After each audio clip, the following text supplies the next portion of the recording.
귀한 찬양 하나님께서 기뻐 받으시고 또 우리 모두에도 은혜된 줄 믿습니다. 가사의 내용을 이렇게 들어보니까 로마서에 있는 말씀 기억이 납니다. 그리스도 예수 안에 있는 자에게는 결코 정죄함이 없다. 로마서 8장 1절 말씀입니다. 그래서 그 가사가 마지막에 이렇게 끝나잖아요.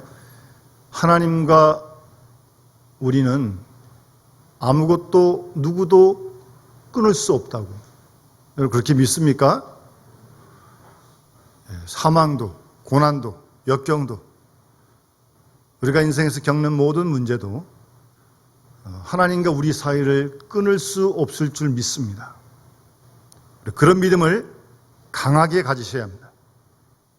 그래서 그런 가사도 기억나네요.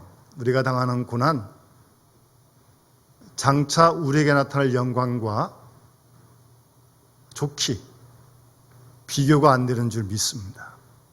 그런 믿음으로 사는 사람이 예수 믿는 사람입니다. 그리스도인입니다. 우리 한번 다시 그런 믿음으로 새롭게 무장하는 은혜가 이 시간 주의 전에 예배하는 믿음의 식구들과 영상으로 예배하는 모든 믿음의 식구들 가운데 함께 할 수 있기를 간절히 소원합니다. 오늘 본문 말씀을 가만히 읽어보시면 본문의 내용 속에 4가지 부류의 인간을 말씀하십니다. 4가지 부류를 소개합니다. 첫 번째 부류는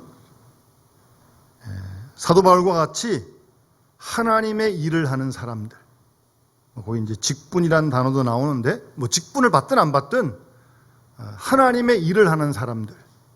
그런 부류가 첫 번째 부류입니다. 사명받은 사람들이죠. 두 번째 부류는 3절 말씀에 망하는 자들이다. 망하는 자들이 있다는 말입니다. 유감스럽지만 없어야 될 것 같지만 실제로 있습니다. 버려진 인간, 양심이 파손되고 인간성이 완전히 파탄난 정말 마음 아픈 사람이죠. 그런 망하는 사람이 있습니다. 세 번째는 4절 말씀에 세상의 신이 흔들어 놓아서 마음을 혼미하게 만든 사람, 믿지 아니하는 자들의 마음을 혼미하게 했다. 쉽게 얘기하면 방황하는 사람들입니다. 세상의 신을 영향을 받아가지고요. 어딜 가야 할지, 무엇을 해야 할지 잘 알지 못하고 찾지 못하는 불쌍한 사람들입니다. 네 번째는 예수 그리스도를 통해서 하나님을 알고 믿고 구원받은 사람들. 그런 사람이 있다. 4가지 부류의 사람을 본문에서 바울은 소개합니다. 그럼 먼저 하나님의 일을 하는 직분을 맡은 사람.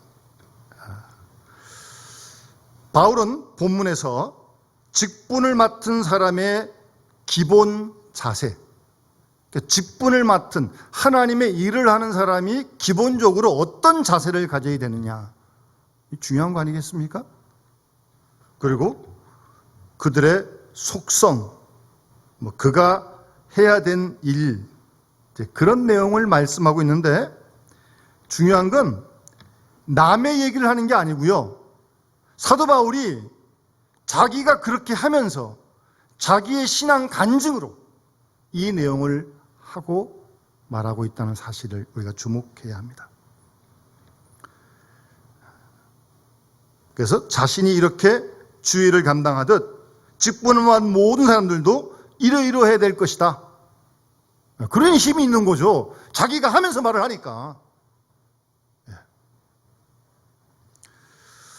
우선 직분을 맡은 하나님의 일을 하는 사람은요, 먼저 직분, 그 일을 하나님께 받았다는 사실을 잊지 말아야 합니다. 1절 말씀에 우리가 이 직분을 받아, 직분은 받은 거예요. 직분을 받은 거예요.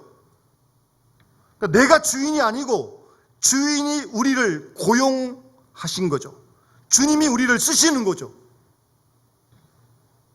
직분은 내가 선택한 것 아닙니다. 받은 겁니다.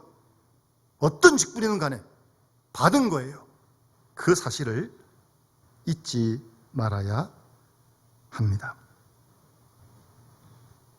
그래서 이 직분을 맡은 사람의 궁극적인 목적을 5절에서 설명을 합니다. 중요한 말씀인데요. 5절 보시면 우리는 우리를 전파하는 것이 아니다 라고 말씀하고 있습니다. 하나님의 일을 하는 사람, 직분을 받은 사람은요, 자신을 전파하는 사람이 아니에요.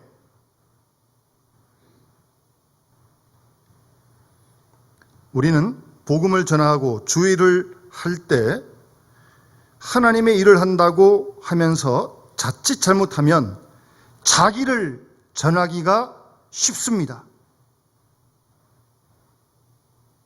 아닙니다. 자기를 절대 나타내면 안 됩니다. 일꾼은 그러는 게 아닙니다.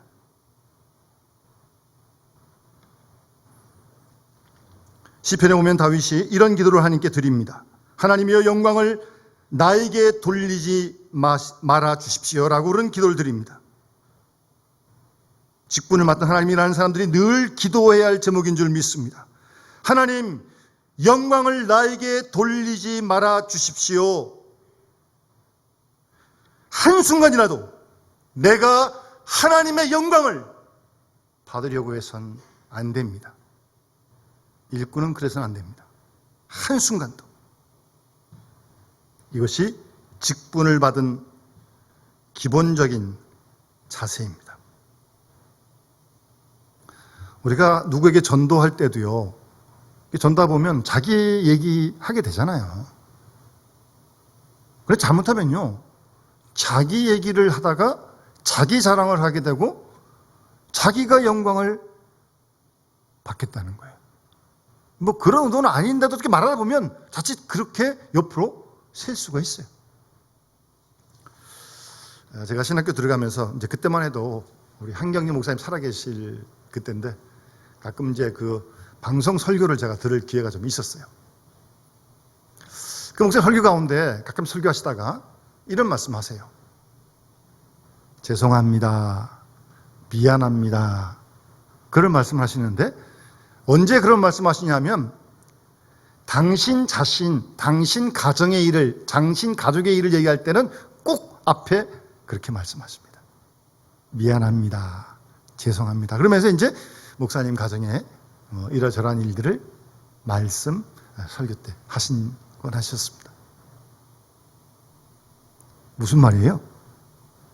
혹이라도 우리 집안 얘기하면서, 우리 가정 얘기하면서, 우리 자녀들 얘기하면서 내 자랑 될까봐, 이게 복음을 전하는 일에 혹시 거침돌이 될까봐 그런 마음으로 미안합니다. 죄송합니다. 그러면서 간혹 설교를 하곤 하셨습니다. 여러분, 하나님의 일을 하는 일꾼들은 자기를 전파하는 것 절대 아닙니다. 누구를 전파해야 돼요?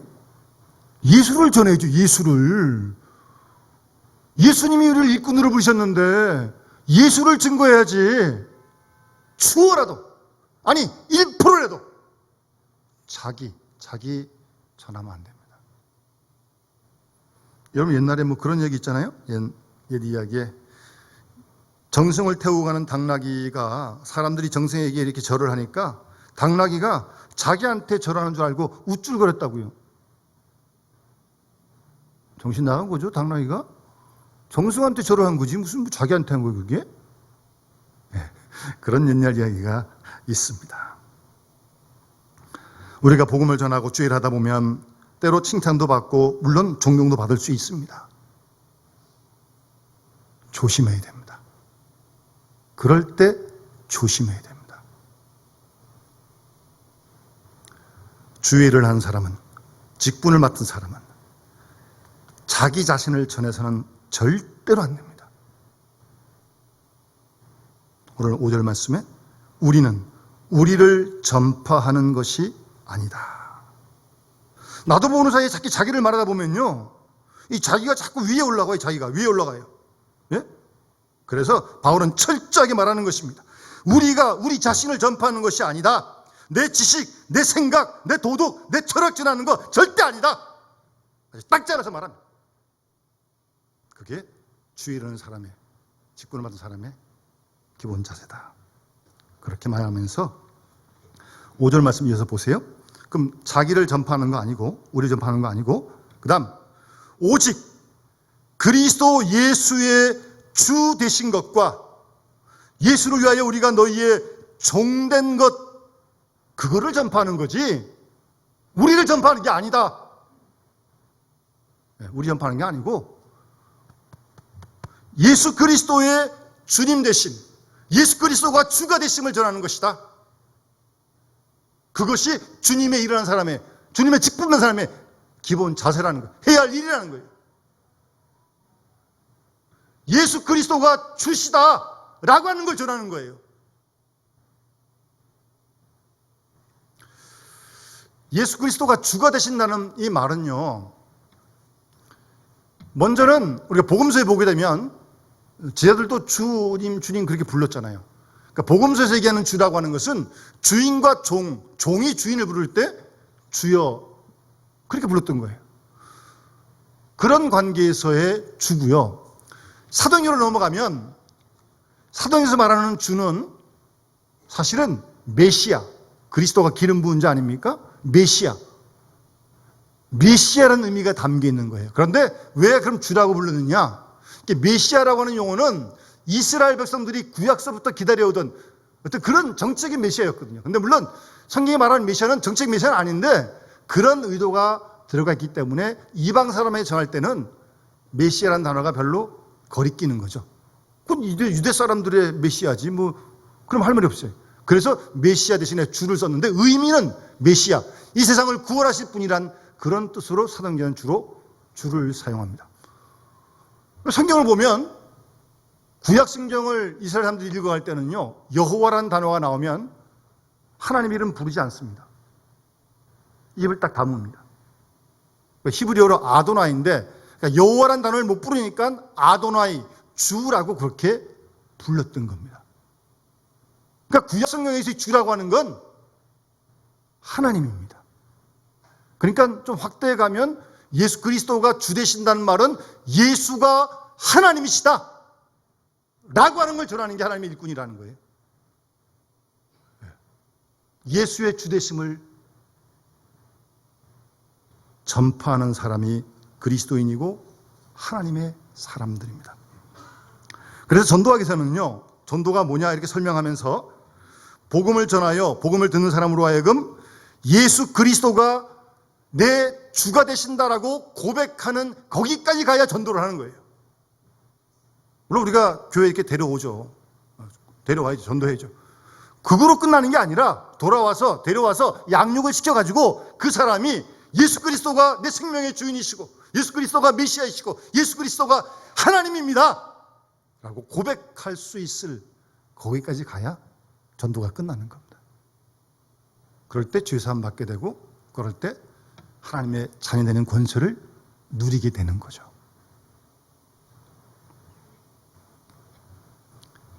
예수 그리스도의 주 되심, 그거를 전하는 거예요. 우리는 거기에 목숨을 거는 사람들이에요. 동시에 그러면 우리는 너희의 종이 됐다는 말은 일반적인 종을 얘기하는 게 아니고요, 복음 전파하는 그런 의미에서 종이 됐다는 거예요. 예? 그들을 섬기면서 그들에게 복음을 전하는 그런 복음의 종이 됐다는 말이죠. 복음을 전하려면 주님이 섬기러 오셨는데 우리가 섬겨야 되는 거 아니에요? 섬겨야 그가 복음을 믿을 거 아니에요? 그런 의미에서 우리가 예수 그리스도의 복음의 종, 섬김의 종이 되었다. 그것을 전하는 것이 주의 일을 하는 사람이다. 그것을 전하는 사람이 직분을 맡은 사람이다. 그 내용 말씀하는 거예요. 우리를 전하는 거 아니에요. 자기 전하는 거 아니에요. 1%도 들어가면 안 돼요. 예수 그리스도가 하나님이시다. 메시아다. 그리고 우리가 당신의 복음을 전하기 위한 종입니다. 그걸 고백하는 거예요. 그걸 전파하는 겁니다. 그게 주의 일을 하는 사람이고 직분을 맡은 사람이다. 바울은 자신의 간증을 들어서 힘있게 말씀하고 있는 겁니다. 그러면서 이 직분을 맡은 사람의 성격, 속성, 그걸 몇 가지 또 말하는데요. 오늘 본문 말씀 보시면 1절에 우리가 이 직분을 받아 긍휼하심을 입은 대로, 우리가 구원받은 것, 우리가 직분받은 것, 하나님 일을 하는 것, 이거 모두가 다 하나님의 긍휼하심이라는 겁니다. 하나님의 불쌍히 여기심이라는 겁니다.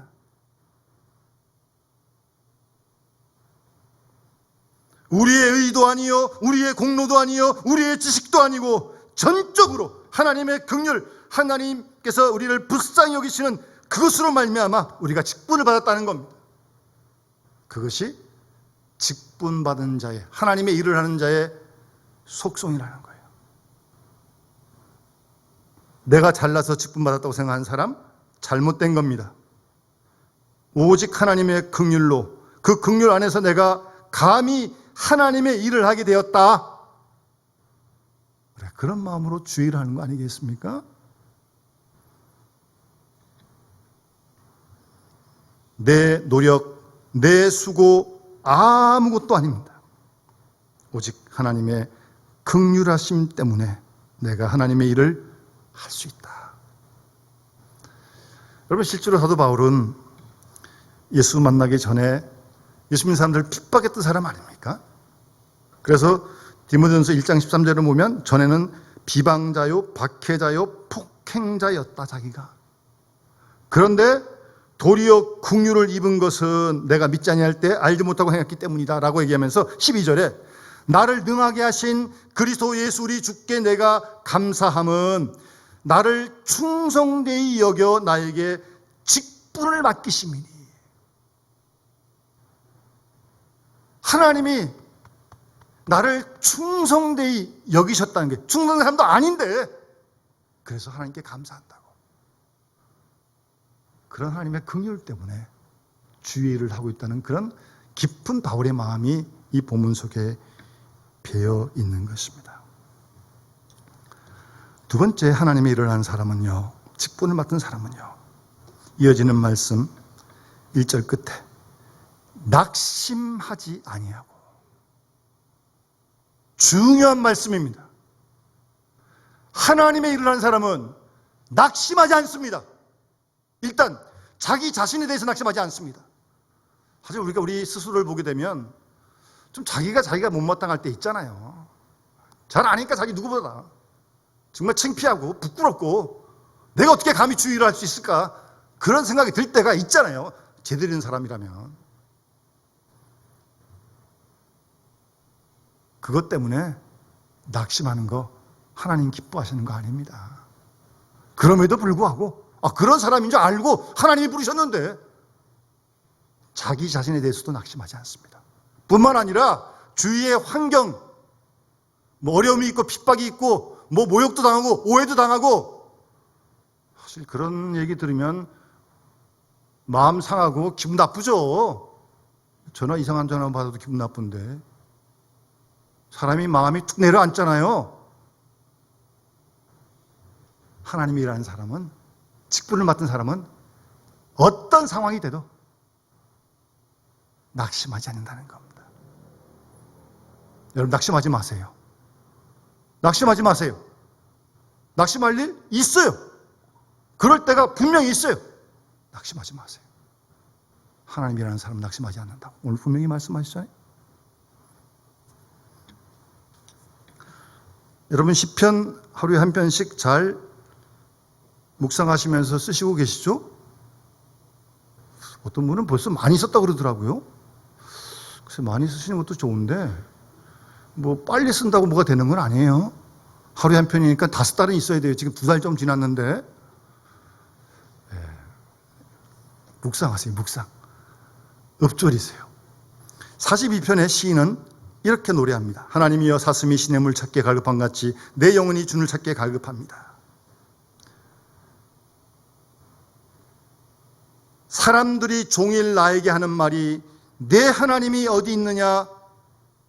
상당히 그러니까 지금 이 주위 이방 사람들, 믿지 않는 사람들 때문에 지금 상당히 공경을 치는 그런 환경인 거예요. 분명하게. 그 사람들이 야 내가 내 하나님 어디 있느냐. 내가 내 하나님이 왜 있는데 내가 이 모양이냐. 지금 그런 말 아니? 그래서 시인은 내 눈물이 주야로 내 음식이 되었습니다. 속상해가지고 우는 거예요 지금. 그래서 과거에 함께 신앙할 때 그때가 기억나는 거죠. 내가 전에 성의를 지키는 무리와 함께 동행하여 기쁨과 감사의 소리를 내며 그들을 하나님으로 인도하였더니 이제 이 일을 기억하고 지금 못하니까 내 마음이 상하는도다. 안타까운 거죠. 속상한 거죠. 지금 시인이 그런 환경에 있어요. 그런데요. 그 다음 5절 말씀. 나의 영혼아, 시인이 자기에게 하는 얘기예요. 내 영혼아, 내가 어찌 낙심하느냐? 이 포인트는 아주 중요한 포인트예요. 여러분 낙심할 때가 있잖아요. 뭐 그럴 때가 뭐 얼마나 많아요. 여러분 그럴 때마다 이 말씀을 딱 붙드는 거예요. 자기가 자기 영혼에게 내 영혼아 내가 어찌 낙심하느냐 외치세요. 내 속에서 왜 불안해하느냐. 너는 하나님께 소망을 두라. 사람 의지하고 세상 의지하면 낙심하고 절망하고 나도 나를 못 믿는데요 뭐. 그럴 때 하나님을 바라보는 거죠. 하나님을, 살아계신 하나님을요. 너는 하나님께 소망을 두라. 그가 나타나 도우심으로 말미암아 내가 여전히 찬송하리로다. 놀라운 신앙을 고백하고 있습니다. 이런 신앙을 배우자는 거예요. 시편을 읽어가면서. 낙심하지 마세요. 사탄만 좋아하는 일입니다. 넘어질 수 있어요. 시험될 일이 분명히 있어요. 근심 걱정 다 있어요. 눌리지 마세요. 낙심하지 마세요. 일어나세요. 툭툭 털고 일어나세요. 여호와께 소망을 두고 하나님을 오히려 찬송할 수 있는 그런 믿음의 사람이 되기를 하나님 원하시는 거예요. 주일 하다 보면 일 안 하면 뭐 부딪히지 않을 일도 일하다 보면 부딪히거든요. 또 뭐 몰랐던 것도 알게 되고요. 그러다 보면 낙심할 일이 정말 많다니까요. 그거 다 낙심하고 나면 뭐 정말 아무것도 못하는 거죠. 낙심하지 말고 하나님의 일하는 사람은 낙심하지 않습니다. 어떤 상황에도 자신 때문에도 낙심하지 않습니다.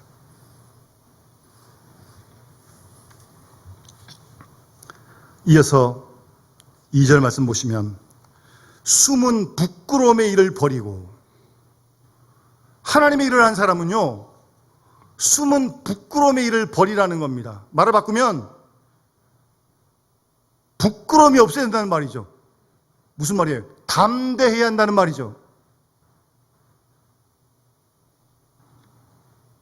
그래서 사도 바울 로마서에서 내가 복음을 부끄러워하지 않는다고요. 주의 일하는 사람이 복음을 부끄러워하지 말아야죠. 제가 어떤 간증을 듣다가 정말 참 도전도 받고 은혜를 받았는데요. 어떤 분이 한 직장에서 한 22년 일을 했어요. 참 존경하는 선배가 있고 정말 인격적으로 훌륭한 한 22년 같이 일을 했어요. 근데 이 분이 어떤 다른 친구의 도움을 받아가지고 전도를 받아가지고 교회에 나가게 됐어요. 그냥 나가서 딱 보니까 자기가 회사에서 존경하고 뭐 존중하는 그 훌륭한 인격 그 상사가 그 교회에 항존직 직분자로 떡 있는 거예요. 20년 동안 같이 회사에서 일했는데 깜짝 놀란 거예요. 한 번도 이 선배가 예수 믿으라고 그러지 않았어요. 그리고 이 사람도 저 사람 예수 믿는지 몰랐어요. 이거 어떻게 된 거예요? 여러분, 하나님의 일을 하는 사람은요, 복음을 부끄러워하지 말아야 합니다. 우리가 구원받은 이 복음요. 조그만 일일지 모르겠지만 여러분 식당 가서 식사하실 때 혹시 부득이해서 기도하고 식사하십니까? 뭐 사람들 다 보는데 뭐 마음으로 하지. 왜? 기도하는 게 그 사람을 피해 주는 거예요? 제가 언제 한번 식당 갔는데 어떤 천주교 교인인가 봐요. 그 사람들 기도할 때 이렇게 딱 성호를 긋잖아요. 이렇게. 눈에 딱 띄잖아요. 아, 저분이 참 진실한 가톨릭 신자인가 보다. 저 혼자 그런 생각을 했죠. 조그만 거지만 식당 가서 음식을 줘서 감사해서 하나님께 감사 기도하는데 뭐가 잘못된 거예요, 그게? 예? 부끄러워하지 마세요. 부끄러워하지 마세요. 성경 찬송 들고 다니는 거 부끄러워요? 작아가지고 다 가방 속에 집어넣어야 돼? 누가 볼까봐? 왜요? 뭘 잘못했는데? 부끄러워하지 마세요. 담대하세요. 그것이 하나님의 일을 한 사람의 모습입니다. 뭐 어떤 운동선수는 뭐 골만 넣고 나면 엎드려가지고 기도도 하던데. 예? 예? 다 물리치고 다 엎드려 기도. 예? 부끄러워하지 마세요. 그리고 이어지는 2절 말씀 보시면 하나님의 말씀을 혼잡하게 하지 아니하고, 아니 하나님의 일을 한 사람이 하나님의 말씀을 혼잡하게 만들어버리면 되겠습니까? 이건 정말 낭패죠. 하나님의 일을 한 사람이 뭐 봉사를 하든 뭐 섬기든 뭐 전도를 하든 하나님 말씀을 아주 명확하게 전달을 해야지, 하나님 말씀을 혼잡하게 만들어버리면 죽도 아니고 밥도 아니고 이게 뭐예요 도대체? 우리 한국 사람들은요, 우리들 모은 사이에 어떤 기복적인 그런 게 있어요. 이 샤머니즘 영향도 있고 그래가지고 뭐 기독교도 좋고 이것도 좋고 조심해야 됩니다. 예? 조심해야 됩니다. 뭐 좋은 게 좋죠? 뭘 좋은 게 좋아요? 복음이 좋은 거지 뭐 아무거나 좋은 게 아니에요. 복음을 혼잡하게 해서 안 돼요. 순수한 복음을 전해야 돼요. 십자가와 부활을 전해야 돼요. 하나님이라는 사람은 그런 자세로 복음을 전해야 됩니다. 혼잡하게 하면 안 됩니다. 이게 적당히 뭐 섞여가지고 이것도 아니고 저것도 아니고 절대 조심해야 됩니다. 안 그래도 이런 영향 때문에 지금 섞이는 게 많은데 혼잡하게 해서 안 됩니다. 이렇게 한번 뭐 좀 설명할 수 있을 것 같아요. 여러분 외국 사람이 와서 이렇게 외국말로 이렇게 설교하거나 그러면 누가 통역하잖아요. 제가 예전에 중국 우리 후원하는 그 신학교에서 이제 가서 학생들 가르칠 때 중국말 제가 못하니까 조선족이 이제 통역을 했어요. 그러니까 제가 재밌는 얘기를 했거든요. 근데 이 사람 통역했어요. 근데 이 듣고 있는 사람들이 웃질 않는 거예요. 뭐 직역을 한 것 같아 이 사람이. 난 분명히 웃으라고 한 얘기인데 웃질 않더라고요. 그만큼 통역하는 게 어려워요 사실은.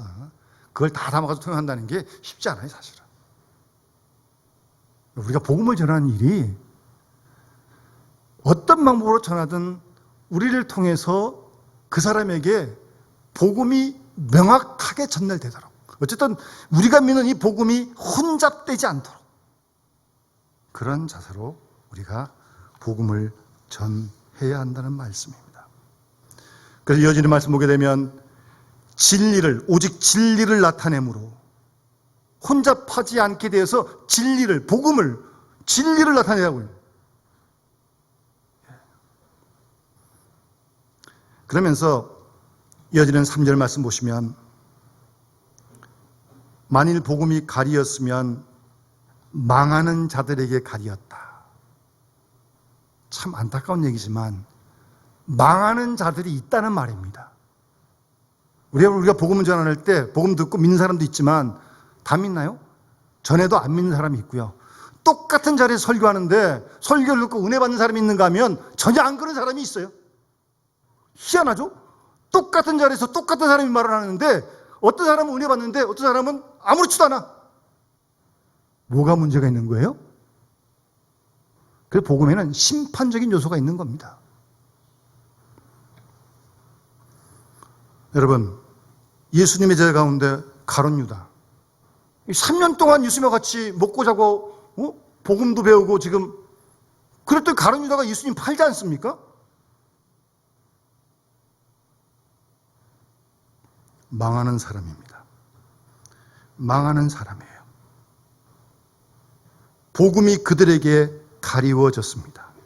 눈도 가리워졌고 귀도 가리워졌고 마음도 어두워졌습니다. 그래서 복음이 그 속에 들어갈 수가 없어요. 예수님의 비유 가운데, 씨뿌린 비유 가운데 길바닥 같은 마음이, 길가와 같은 마음이 단단히 굳어져가지고 말씀이 들어가질 못해. 그러니까 아무런 변화가 일어나지 않는 거죠. 복음이 들어가야 뭐 역사가 일어나지. 굳어가지고 말씀이 안 들어간다니까 심령에 망하죠. 망할 수밖에 없죠. 그런 자가 있다는 겁니다.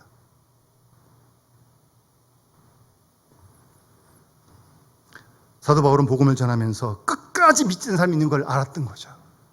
고린도서에 보게 되면 심각한 말을 합니다. 그들을 사탄에게 내줬다. 무슨 말입니까? 더 이상 기도 안 하겠다는 겁니다. 그들 위해서. 여러분, 우리가 복음을 전할 때 믿는 사람도 있고 안 믿는 사람 분명히 있는 거 알아야 합니다. 내가 전하고 다 믿을 것 같습니까? 아닙니다. 자신의 한계를 분명히 알아야 합니다.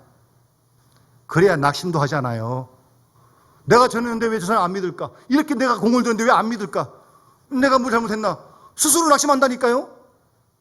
그것도 금물입니다. 그것이 복음을 전하는 자의 자세라는 겁니다. 그런가 하면 본문 말씀 4절 가운데 혼미한 사람이 있어요. 혼미한 사람. 왜 혼미하냐? 세상의 신이 믿지 않은 자들의 마음을 혼미하게 했다. 세상의 신이 그들을 혼미하게 만들었어요. 그래서 그리스도의 영광의 복음의 광채가 그들에게 비치지를 못하는 거예요. 복음의 영광의 광채가 비쳐야 믿을 텐데 비치지를 못하는 거예요. 세상의 신이 가려워가지고 혼미해가지고.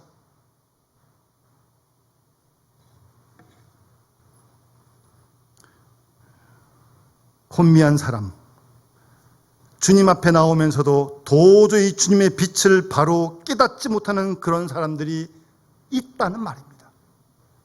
조심스럽게. 마지막으로는 그리스도인을 말하는데 바울은 이렇게 소개합니다. 그리스도는 4절 끝에 하나님의 형상이다. 그리스도는 하나님의 형상. 원래 이 형상이라는 말은 아이콘이라는 원래 단어인데요. 아이콘이라고 하는 것은 뭐 그림 같은 거. 여러분 왜 이렇게 뭐 기독교 성화나 또 이런 성당 같은 데 보게 되면 이렇게 그림들 좀 있잖아요. 그런 거 이제 아이콘이라고 그러는데 예수 그리스도가 하나님의 형상이라는 거예요. 그러니까 주님을 통해서 예수를 통해서 하나님을 알게 된다는 거예요. 우리는 예수 그리스도가 하나님의 절대 계시자임을 믿습니다. 그러니까 예수를 보고 하나님 보고 예수를 알고 하나님 알고 예수의 말씀을 듣고 하나님의 음성을 듣는 거죠. 왜요? 그리스도가 하나님의 형상이니까. 그리스도가 하나님의 그림이니까. 바로 그 사람이 그리스도인이다라고 말하고 있습니다. 그리스도를 보고 하나님을 알고 그리스도를 만나고 하나님을 알고 그리스도의 말씀을 통하여 하나님의 음성을 듣는 사람이 예수 믿는 그리스도인이다 라고 바울은 말하면서 마지막 6절 말씀에 어두운데 빛이 빛이라 말씀하셨던 그 하나님께서 어두운데 빛이 빛이라는 말씀은 뭐예요? 하나님이 창세기 1장에 태초에 천지를 창조하실 때 하셨던 말씀이에요. 빛이 있으라 해도 빛이 있은 거 아니에요? 그랬던 하나님께서 예수 그리스도의 얼굴에 있는 하나님의 영광을 아는 빛을 우리 마음에 비추어 주셨다는 거예요. 그래서 예수를 믿게 됐다는 거예요. 이 빛을 비춰줘가지고 빛이 있으라 하셨던 그 하나님의 말씀대로 영광을 아는 빛을 우리 마음에 하나님이 비추어 주셔서 예수를 믿게 됐다는 거예요. 사실 이 말씀은 성령의 역사를 말씀하시는 거죠. 이 빛을 비춰주시는데 이 빛이 하나님이 천지를 창조할 때 비추신 그 빛으로 받아들이는 사람은 예수를 믿게 되는 거고 그 빛을 비추시는데도 뭐 그 빛하고 아무런 관계없으면 뭐 믿지 못하는 거죠. 그러니까 여러분, 내가 예수 믿는 거 아닙니다. 여러분, 만약 내가 예수 믿고 내가 내 믿음을 더 키울 수 있다면 얼마든지 노력해서 키울 수 있죠. 물론 힘써야죠. 힘쓰다고 다 되나요? 정말 믿음은 선물입니다. 하나님께 성령께서 감동을 주셔가지고 믿어지는 거예요. 빛을 비춰주시니까. 그런 은혜를 우리가 사모해야 합니다. 사랑하는 성도 여러분, 우리 모두 하나님의 일꾼으로 부름받았습니다. 직분 받았습니다. 내 거 아닙니다. 하나님의 긍휼하심으로 우리 모두가 직분을 얻게 됐어요. 그래서 감사하고요. 그런 마음으로 한순간도 자기를 전파하지 않고 오직 예수의 주되심과 우리가 당신들의 복음을 전하는 종이 된 것을 끝까지 전파하는 삶이 하나님의 사람이고 직분을 맡은 사람이 해야 할 일입니다. 그 와중에 이러저러한 시험, 안팎의 시험 다 있습니다. 주저앉지 마세요. 낙심하지 마세요. 하나님의 일꾼은 낙심하지 않습니다. 내일이라면 내가 어떻게 힘들지. 하나님이 일어나는데요, 하나님 책임지실 거 아니겠어요? 넘어지면 또 일어나고, 거꾸로 져도 다시 일어나고, 낙심하지 않습니다. 그리고 끝까지 복음을 순수하게 전하는, 혼잡케 하지 않고요. 예? 명확하게 전하는 그런 삶을 살아가는 그런 우리가 될 수 있도록 도와달라고 우리가 늘 기도하면서 겸손한 마음으로 주님을 섬겨가는 우리 모든 믿음의 식구들이 다 되어줄 수 있기를 주님을 축원합니다. 주신 말씀 기억하면서 찬송가 212장 우리 함께 찬양 부르면서 봉헌하도록 하겠습니다.